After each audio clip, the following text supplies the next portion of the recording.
In this lesson, I'm going to teach you about bending techniques. So this is bending.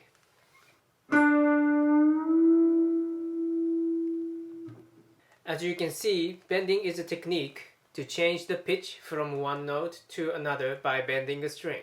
So here's what I'm doing. First of all, the grip. You learned two types of grip so far in this course.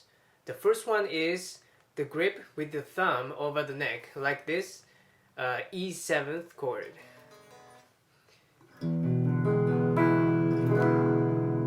Right, the thumb is over the neck. And the other one is the grip with your thumb behind the neck, like the power chord.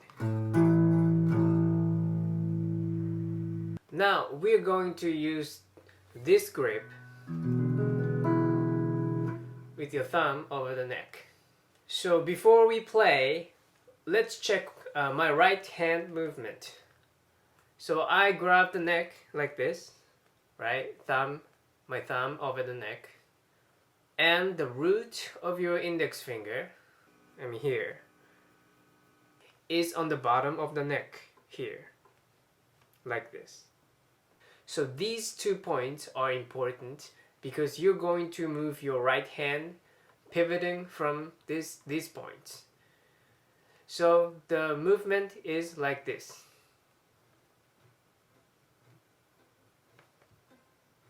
You see, these 2 points keep touching the neck. These 2 points, the thumb and the index finger.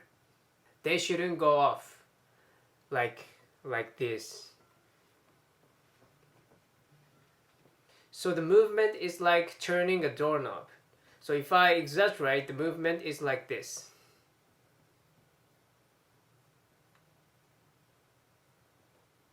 My hand in the vertical moves to the horizontal, right? Vertical to the horizontal, and back and forth. So this movement is the key. By doing this, you'll get to use your arm instead of just your fingers. It is a bad idea to try bending with just the power of your fingers because it is really hard to bend the string, right? So you make sure to master this movement before you play.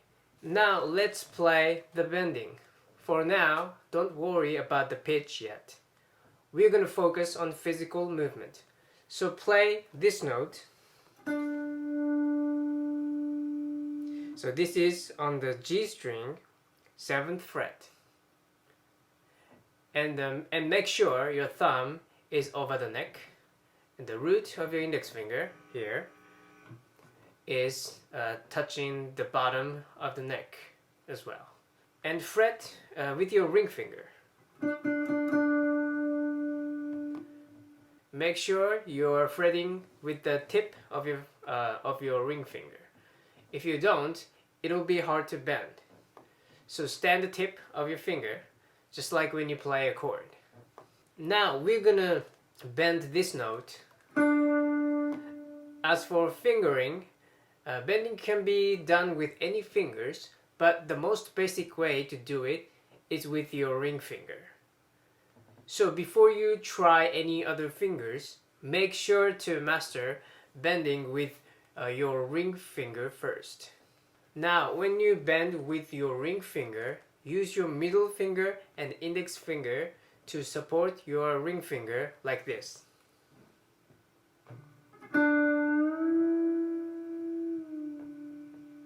It's like your 3 fingers glued together.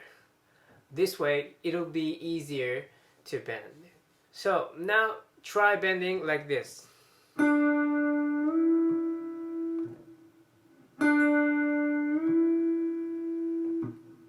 One of the common mistakes of bending is that as you bend, your finger lies down like this. It is important to keep standing the tip of your finger so that you can easily bend the string. And another mistake is kind of related to the last one, but as you bend, your bending finger goes under the lower strings, like this.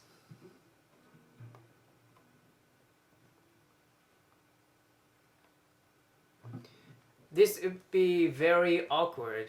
It kind of hurts too, and you might make some unnecessary noise. You can avoid this by standing the tips of your finger. Now the problem is that when you roll up in the extra string, you might accidentally play the extra string like this. When you bend, touch the extra string with the tip of your ring finger and check if those extra strings are muted, or at least try not to hit the extra string with your right hand. Now, sometimes you hear guitarists play bending with extra string noise like this. Sometimes it sounds cool, but unless you mean to sound like that, I recommend you muting the extra strings. If you do it in the wrong spot, you'll end up sounding terrible. Another thing, I mentioned this earlier too, but when you bend, use your whole arm instead of just your fingers. So this is a bad example.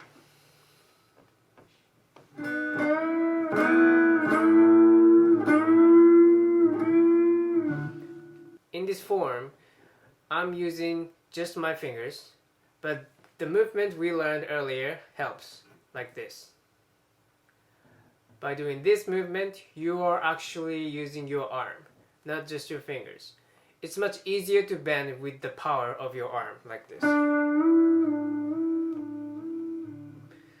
So remember that you're using your arm when you bend a string. Okay, try bending several times until you get the hang of it, and let's move on to the next part.